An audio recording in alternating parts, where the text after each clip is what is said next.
thonë, çështje që nuk mundet me u tejkalu, po duket që mundën me edhe me shku në zgjedhje, në rast se një parti politike, veçanërisht lëvizja vendosje, nuk bën një kompromis në lidhje me kandidatin për kryetar të kuvendit. Se a do ta bëj këtë metet për më por gjasa që do ta ndroj kandidatin po duket të vogla. Përveç që në politik nuk ka asnjëherë fjalë që nuk ndrojnë, kur ndrojnë fakte, ndrojnë edhe mendimet, edhe të shohim nëse këto fakte që një fakt që nëse ky fakt i sotëm është fakt edhe për ditën e të diel, të shohim nëse do të ndron mendimin lëvizja vendosje ose ndonjë parti tjetër që tua votoj kryetarin e kuvendit. A mendon që Albin Kurti ka një plan Naim për ta zgjidhur këtë krizë apo jo? Nuk ka si plan?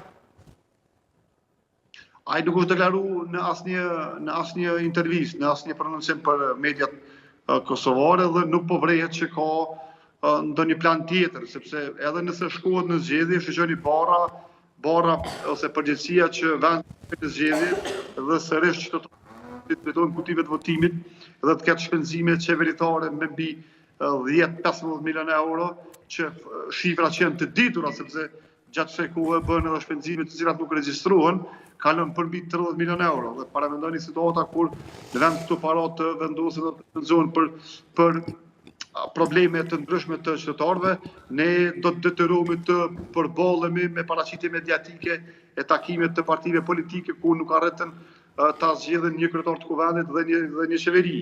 Dhe qytetarit do duhet me i ndëshku partitë politike që nuk arrin me zgjedh një kryetar. Më kujtohet pak ditë më parë, Naim Dies më kisha profesorin e Zhvillimit Spahiun dhe aty bëra këtë pyetje, se kush del më e fituar nga zgjedhjet e parakohshme dhe profesori Spahiu tha për mua del LDK-ja, partia që përfiton më shumë nga zgjedhjet e parakohshme. Bashkohesh në krizë, sepse sipas tij PDK-ja u rrit, por një pjesë e vendosjes mund të kthehen sërish për të votuar te LDK-ja, pra kjo është partia që mund të përfitojë më shumë nga zgjedhjet e parakohshme. Jo ndoshta për të marrë pushtetin, por po mund të rrisë më shumë votat e saj.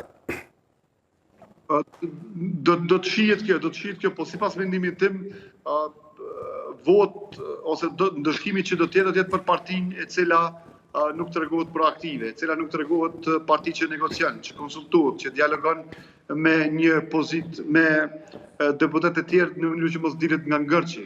Aktualisht lëvizja vendosje ka propozuar kandidatin, por nuk i ka votat. Në ndërkohë ka mendime, arsye politike që mund të jenë ndoshta të sakta, ndoshta pa të pasakta që zonja Agjiu nuk i ka votat e mjaftueshme.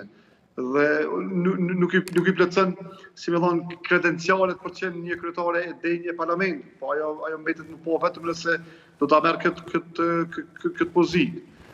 Por të shohim se si do të zgjidhet, por përgjithësia do t'i bjerë gjatë zgjedhjeve, do të ndëshkohen partitë të cilat nuk kanë qenë së paku ose minimalisht në gjendje që ti ka përcejnë dallimet në mënyrë që të mos shkohet në zgjedhje. Dhe këtë përgjithësi, këtë faturim do të mja vendosë asaj partije që na qenë në zgjedhje dhe na lë pa qeveri ekzekutive për një kohë të pacaktuar, që i bie që në rast të shkojnë në zgjedhje, atëherë qeveri nuk do të mund të ketë deri ka fundi i shtatorit ose fundi i tetorit të këtij viti. Naim, dhe për ta mbyllur, duan dalën pak të minoritetet jo serbe. Dudebala duket se është ajo që nuk po bindet për të bashkuar, se nëse bën një llogari, edhe nëse bashkohet nisma me 3 deputet, prapë shkojnë në 60, do duhet edhe një votë që është e saj, apo jo, çfarë po ndodh me minoritetet? Dhe më konkretisht me këtë deputete.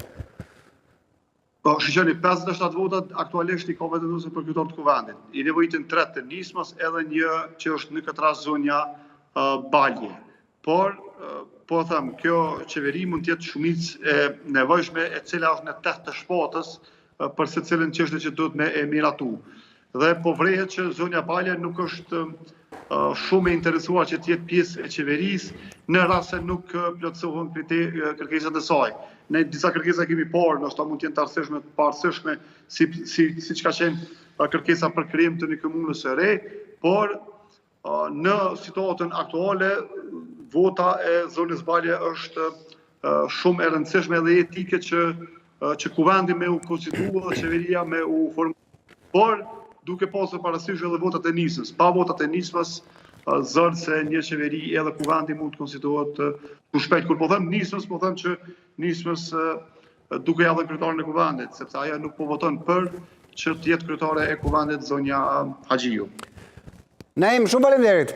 Shumë kënaqësi të bisedoje me ty.